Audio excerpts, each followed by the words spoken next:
Baik, selamat pagi. Perkenalkan, nama saya Ida Ayu Widya Anjani, NIM 2002612123. Saat ini saya akan melakukan teknik Heimlich Maneuver.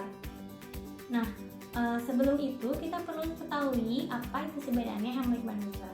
Heimlich Maneuver merupakan suatu tindakan yang digunakan untuk pembebasan jalur nafas.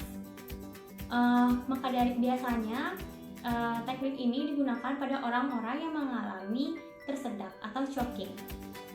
Jadi untuk sumbatan yang diakibatkan oleh choking itu sendiri bisa bersifat parsial ataupun total. Nah, apabila parsial, gejala yang paling mudah kita bisa ketahui dari klinis pasien yaitu pasien masih bisa mengeluarkan suaranya. Sedangkan apabila obstruktif total, pasien sama sekali tidak bisa mengeluarkan suaranya.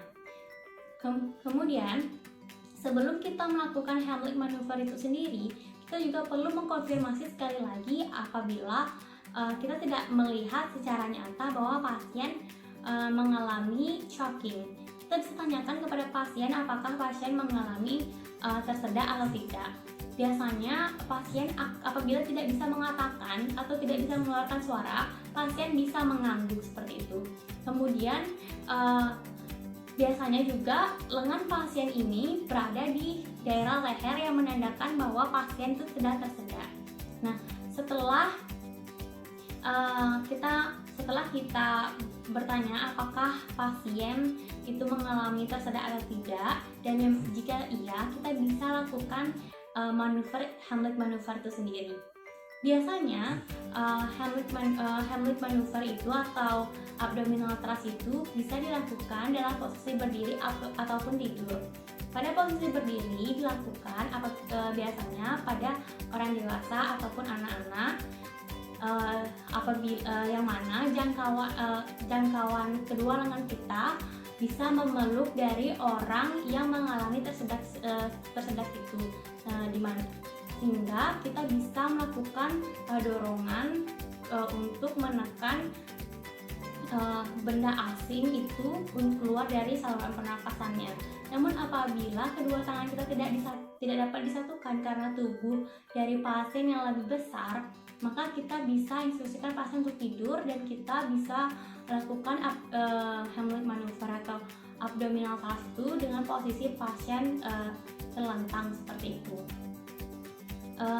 Selain melakukan Heimlich Maneuver, ada beberapa teknik lain lagi yang bisa digunakan untuk pembebasan jalur nafas. Nah, contohnya yaitu chest thrust. Chest thrust ini bisa digunakan pada pasien yang mengalami obesitas atau pada ibu hamil. Kemudian selain itu juga ada back blow. Back blow ini biasanya digunakan untuk anak-anak di bawah usia 1 tahun. Baik, untuk itu berikut merupakan contoh dari Heimlich Maneuver. Baik, sekarang saya akan mencontohkan Heimlich Maneuver yang merupakan salah satu cara untuk membebaskan jalan nafas. Teknik yang digunakan yaitu abdominal thrust, di mana setelah kita memastikan bahwa pasien itu tersedak, kita bisa melakukan teknik tersebut. Di mana pada teknik tersebut kita minta pasien untuk membuka tangannya seperti ini, pastikan bahu sejajar dengan kedua kakinya.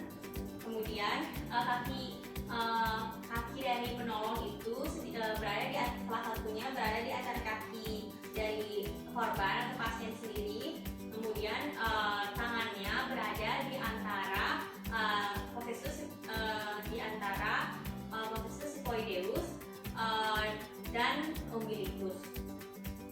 Kemudian untuk tangan sendiri, satu di kepala dan satu menutup kepala itu sendiri. Kemudian pasien dibungkukkan sedikit, kemudian lakukan dorongan ke dalam atas untuk mendorong